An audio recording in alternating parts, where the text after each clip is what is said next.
Sunita Williams পৃথিবীর মাটি স্পর্শ করবার পরে প্রায় দীর্ঘ 9 মাস স্পেসে থেকে মহাকাশ থেকে যখন তিনি পৃথিবীর মাটি স্পর্শ করলেন 9 মাস পরে, তাকে নিয়ে গোটা বিশ্ব জুড়ে উন্মাদনার সৃষ্টি হয়েছে।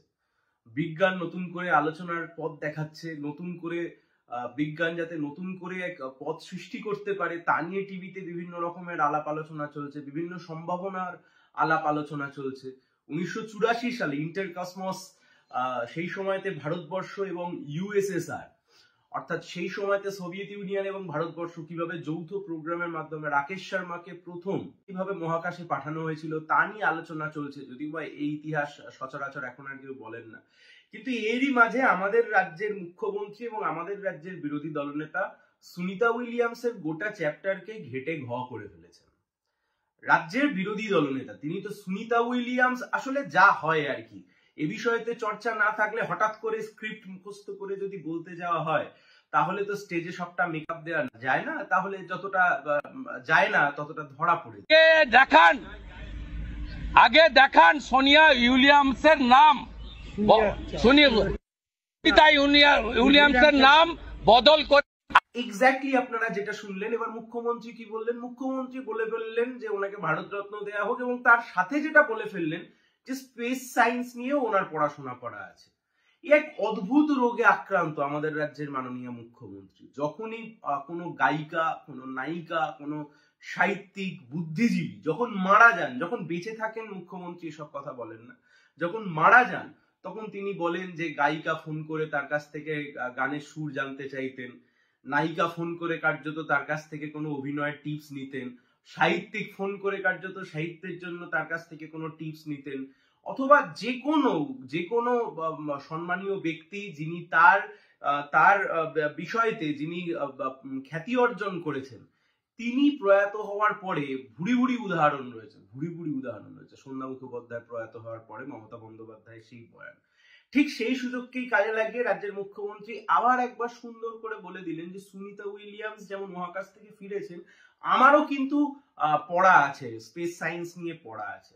এখন ছোটবেলায় আমরা সবাই স্পেস সায়েন্স নিয়ে পড়েছি বলতে এইটা তো অবশ্যই পড়েছি যে রাকেশ শর্মাকে মহাকাশে পাঠানো হয়েছিল। এখন জেনারেল নলেজের এই এক লাইনটাকে কেউ যদি স্পেস সায়েন্স নিয়ে পড়াশোনা হিসেবে ভেবে থাকেন তাহলে মমতা বন্দ্যোপাধ্যায় হয়তো সেটাই ভেবেছেন। এর আগে হাইকোর্টের একটি অনুষ্ঠানে তিনি গিয়ে বিচারপতিদের সামনে শটাং বলে দিয়েছিলেন যে আইন নিয়েও আমার পড়াশোনা করা আছে, আমি কিন্তু আইনজীবী, আমি যে কোনো সময়, আমি বারের সিনিয়র মেম্বার, আমি যে কোনো সময় প্র্যাকটিস করতে চলে আসতে পারি। যদিও বা এটা ঠিক, উনি আইন নিয়ে পড়াশোনা করেছিলেন, কিন্তু জীবনে একবার ছাড়া ওনাকে কেউ কোনোদিন কালো কোট পড়তে দেখেননি। আবার এটাও ঠিক, আমাদের রাজ্যের মুখ্যমন্ত্রী সেই মুখ্যমন্ত্রী যিনি ভুয়ো পিএইচডি দেখিয়ে সেই সময় নিজেকে ডক্টরেট প্রমাণ করতে চেয়েছিলেন, ডক্টরেট মমতা বন্দ্যোপাধ্যায়। কিন্তু সেই সময়তে বিভিন্ন লেখালেখির মাধ্যমে যা বোঝা যায়, সেই ডক্টরেট যে সার্টিফিকেট উনি দেখিয়েছিলেন, ইস্ট জর্জিয়া ইউনিভার্সিটির যে সার্টিফিকেট, সেই ইস্ট জর্জিয়া ইউনিভার্সিটি বলে আদতে কোনো ইউনিভার্সিটিই ছিল না। ঠিক একই রকম ভাবে উনি হঠাৎ করে বলে দিলেন যে স্পেস সায়েন্স নিয়ে ওনার পড়াশোনা করা আছে। দেখুন, আসলে এটা দুটো গল্প। এক, যখন যেটা চলছে তার মধ্যে ঢুকে যাও, সেটা নেগেটিভ ক্যাম্পেইন হোক বা পজিটিভ ক্যাম্পেইন হোক, খবরের মধ্যে ভেসে থাকো। আর দুই, এক ভয়ঙ্কর রোগ, যে রোগ একটাই, যে কোনো ভাবে অ্যাটেনশনটা গ্র্যাব করো, সে তুমি বিষয়টা নিয়ে যতটা জানো অথবা যতটা তুমি না জানো। দুঃখের হলেও সত্যি, মানে পশ্চিমবাংলার বিধানসভাটা কার্যত জোকারিতে পরিণত হয়েছে। জোকারিতে না শিল্প, ব্যবসা, বাণিজ্য, এসএসসি, টেট, জিনিসের দাম বাড়ছে, বিদ্যুতের দাম বাড়ছে, কিচ্ছু নিয়ে আলোচনা নেই। আপনি বিধানসভাটার দিকে তাকান, শেষ 1-1.5 বছর ধরে বিধানসভাটাকে কার্যত ধর্মসভায় পরিণত করতে চাইছে মুখ্যমন্ত্রী এবং বিরোধী দলনেতা দুজনই।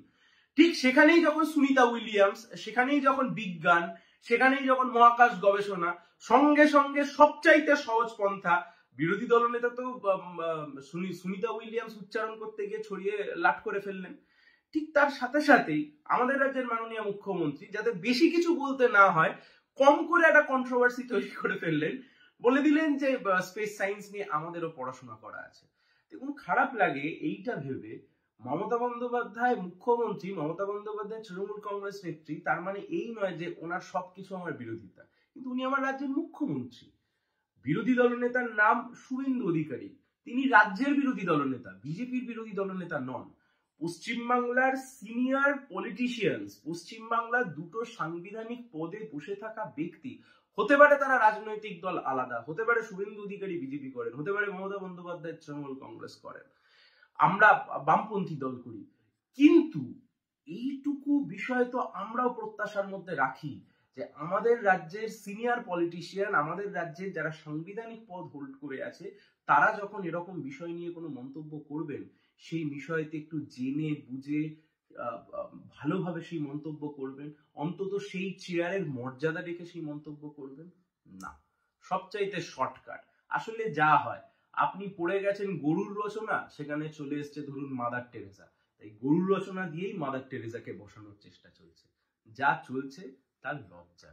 কিন্তু সবাই মিলে আমরা যারা বিজ্ঞান বনাম কুসংস্কারের ছোটবেলায় রচনা লিখতাম, আর আমরা যারা বিজ্ঞান আশীর্বাদ অভিশাপের রচনা লিখতাম, আর এই সব কটা জায়গাতে আমরা যারা বিজ্ঞানের পক্ষ নিতাম, আমাদের কাছে এটা অত্যন্ত আনন্দের দিন এবং আমাদের কাছে এটা অত্যন্ত আশা এবং গৌরবের দিন। সবাই ভালো।